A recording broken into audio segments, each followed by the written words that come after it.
Hi there. So, ready to talk to Will, Gaffney and Mum Nicola. Oh, Putting you through now.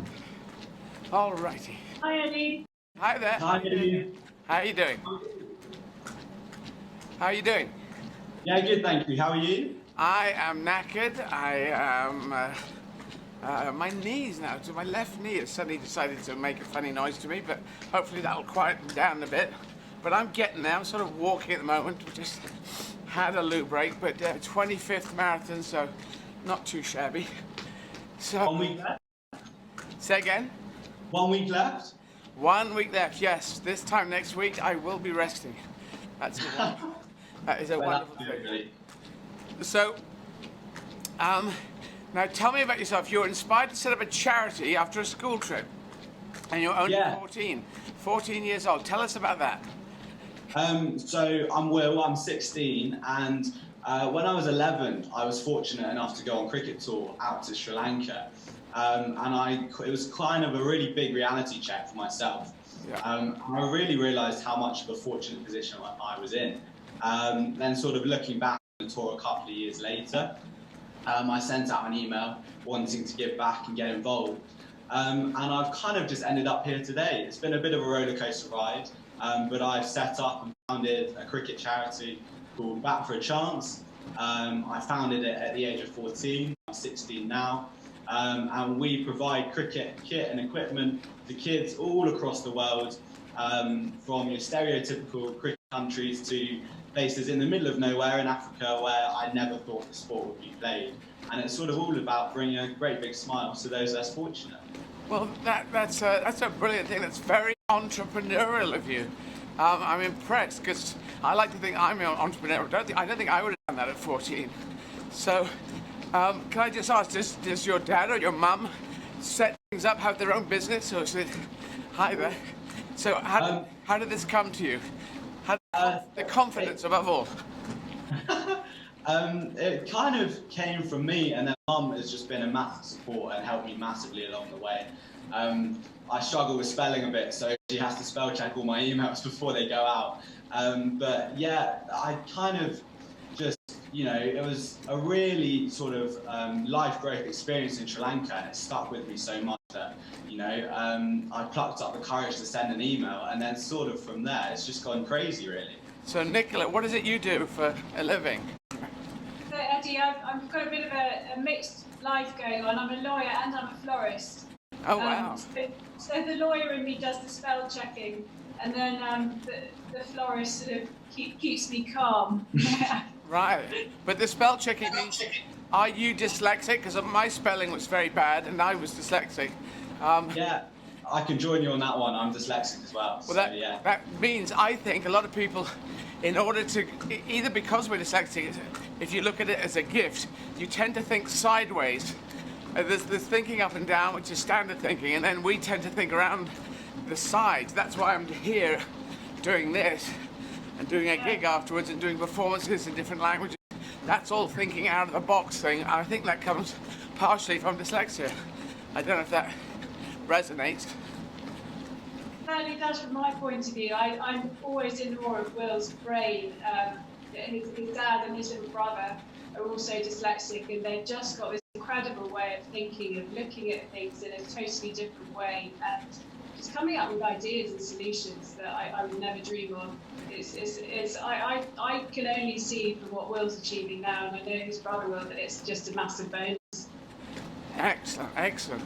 So, so this is going on. I take it you're just going to keep this going. This charity will just keep going. Yeah, fingers crossed. That's the aim. It's been going pretty well. We've sent out 5 shipments of kit so far.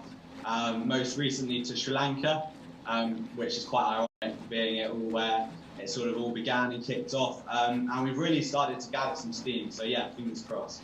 And sending kit to refugees in the Lebanon as well. Yeah, so there's a cricket project out there running the slums in Shatila, and you've got loads of sort of Syrian and Afghan refugees out there burning and have a massive passion for cricket, but no sort of ability to do it. So I got in touch with the MCC Foundation sort of in the summer, and they, helped strengthen this link in Shatila. And then we sent out the kits early January, helping provide them with a load of sort of beginner cricket kit for their new project, which has just been funded by the MCC in the Becker Valley. Excellent. That's a brilliant thing. Now, is cricket your sport? Do you love it, or is it actually just by the by? Cricket, I would say, is my sport. I also love playing rugby, but cricket's just got this magical ability to bring happiness and joy to all those who need it, and it's something that's so rewarding. Looking back and seeing the impact it has, and I think it's kind of stolen the spotlight a little bit. What I find quite curious, I don't know how this seems to you, but in particularly the 1700s and 1800s, Britain was an imperial country. We did go around taking over different lands, but one thing we came with was this game cricket, which the other countries which were colonies all took hold of, and then they celebrated it, and now they're fantastic. These teams, India, Pakistan, of course Australia, slightly different relationship, but just everyone loves playing this game cricket. I couldn't do it because I couldn't keep my eye on the ball, and it always seemed to hit me in the head. So, so that was my problem, and football was more my game. But I do a good sound of the bat hitting the ball does sound fantastic. And also for people who are not watching, there seems to be some sort of tea party going on always in village cricket games, which I think a village cricket game rather than the big guys at Lord's and the Oval, but in the villages, I think that's always a wonderful thing. I don't think I've seen enough of those. But so what do you want to do in life? What subjects are your favourite subjects, and how do you see your life progressing, or have you not planned anything yet? I haven't really thought about it, to be honest with you, much. I'm kind of at that point where I need to start making A-level choices, and it's a bit daunting. But ideally, fingers crossed, I'd just love to keep doing something like this, making a difference to those less fortunate. From so far, I know I'm very young, what I've experienced, there's nothing else like it that can make you feel such compassion to others, and it's fantastic.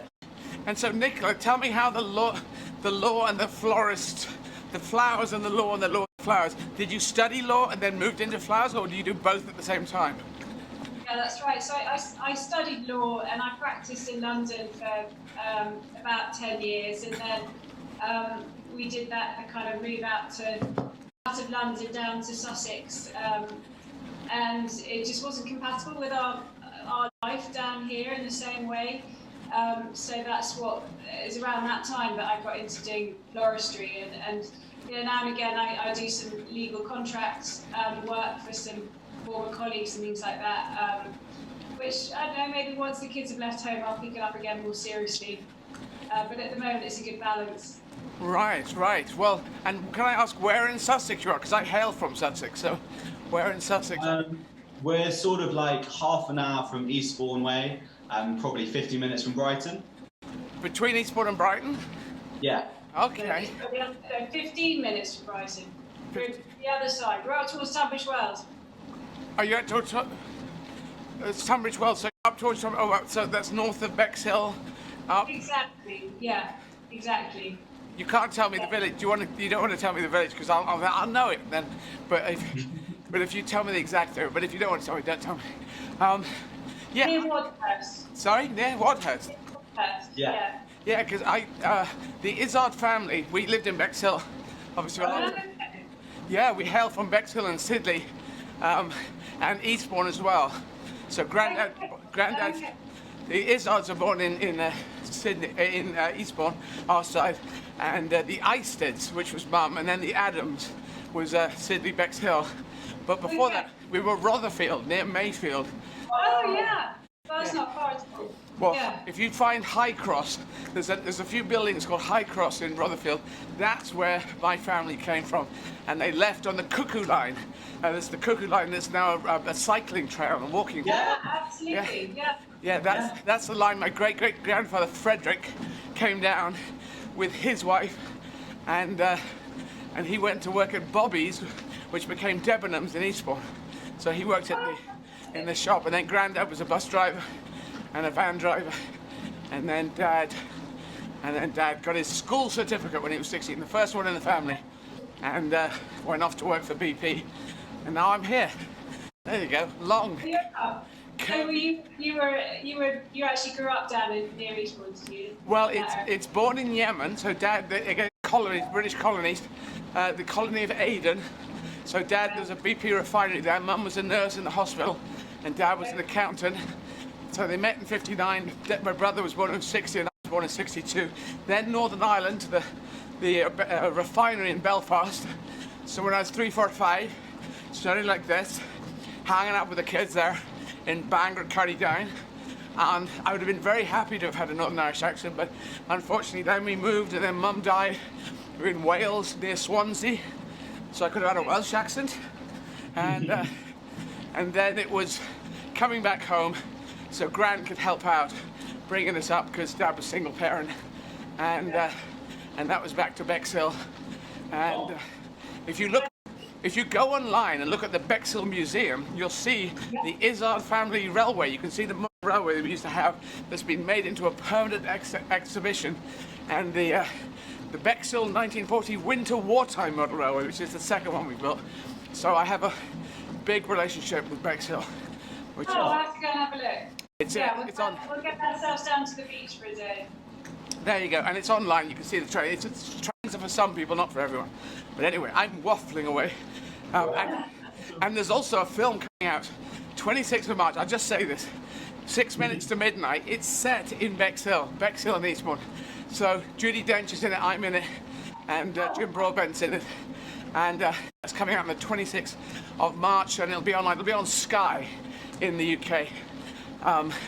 But that's actually, it's a thriller set just before World War II at the girls' school where the Nazi high command, a number of daughters of the people in the Nazi high command were going to this finishing school to learn English and be ambassadors for a future that Hitler was hoping was going to be with Britain against democratic people. But Churchill changed all that and said, no, well, that's not happening. But it's set in a real school. It's really, that school is still there. The building is still there.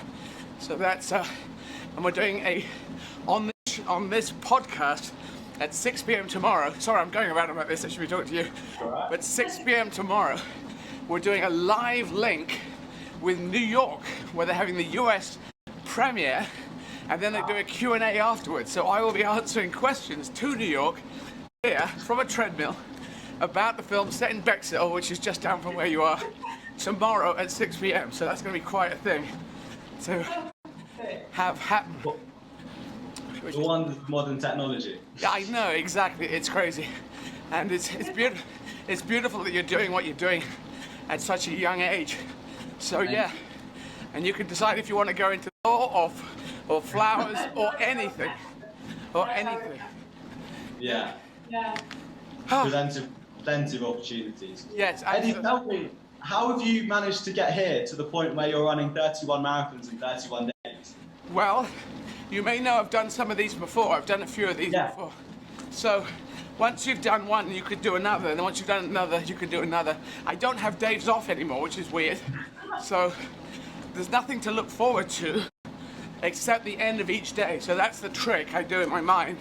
When I finish this, that's pretty good. When I finish this, I get off, and all I've got to do is the stand-up show at 7 p.m. And then once I finish that, I go, oh, thank the stars for that. And then I can have some food and relax until, whatever, getting up at 8 a.m. I washed my hair this morning, so washing my very long hair takes a long time. So actually I got it down to about 30, 40 minutes today. But I'm getting better. And so I have to get up at 6 or 7 in the morning, about 7 in the morning, and then ready for 9, breakfast, and back into it. But it's determination. I mean, you've set something up, you decided, and it's all in here, and you've already done that. So what you've done is entrepreneurship, and you can do that with businesses, and you can make money, wealth creation, and give something back. I mean, you're already giving back without even making money, so that's beautiful.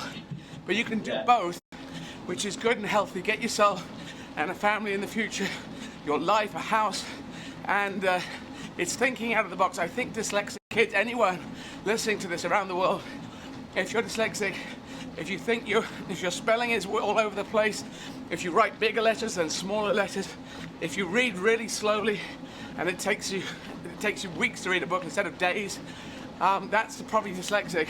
But you'll find that you're thinking sideways, and you can learn to learn vertically and sideways. It's a little difficult to explain, but I think I do both now. Yeah, no, I absolutely agree, and I think it's a gift, not a curse, and it's so important that we make that common knowledge, because it's a blessing in disguise, massively. Yeah, you have to, and as you know, you have to know about it. People have to tell you and help you get to it, because some people are severely dyslexic, and that's very tough.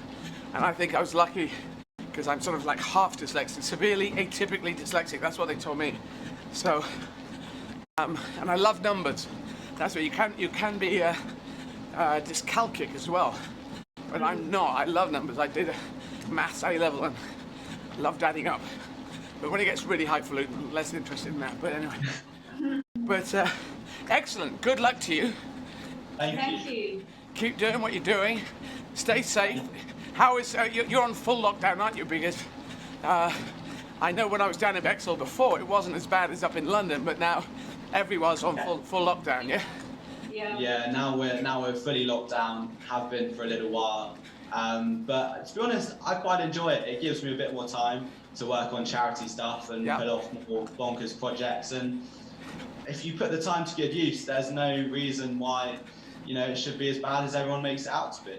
Excellent. And if people want to know about your charity, what do they look up? What's the good words to search online?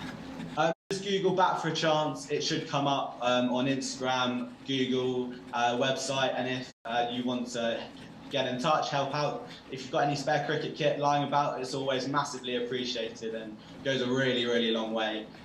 So yeah. Excellent. And would you like to tell the world how they can help me with my one? Can you? Do you know and to help Eddie, go to eddieizzard.com. Yep. And watch us chatting to each other. Yeah. And there should be a donate button down below, I believe. Yep, that's it. That's what you really need to do. Go to eddieizzard.com, and if you have a UK phone, there's a text number there, 70810, and you can write 10 or 20 for 10 or 20 pounds. But just go there. The information, you can buy hats with Make Humanity Great Again on them, masks, t-shirts. All the profits go to charity. You can buy tickets for my stand-up shows at 7 p.m. They're kind of unusual. They're not brilliant comedy. I do fall asleep in the middle of a sentence, which is intriguing if nothing else. And on the 28th, the gig will be in French, as I do a virtual marathon for Paris. So this Thursday, it's in French. I've already done 2 in German. And they're kind of almost a little bit better than my English ones, which is a bit odd. But there you go. Alrighty, well done. Great to meet you. Great to talk to you. You take care. Thank you, Eddie. Thanks, Cheers. Eddie. Onwards Bye. and upwards. Well done, well. Thank you. Cheers. Okay. So, there we are. Well, that's an amazing story. Will Gaffney, at 14, started a charity. I would not have had the guts to do that. Wouldn't have had the foresight. Yeah. Later on, yeah, but not at 14, so well done to him, just going for it. So, now, 3 o'clock, talking to Fran Scott, TV science presenter. Excellent. Love science presenters. Asked them all my science questions. BAFTA-nominated TV presenter, a neuroscientist by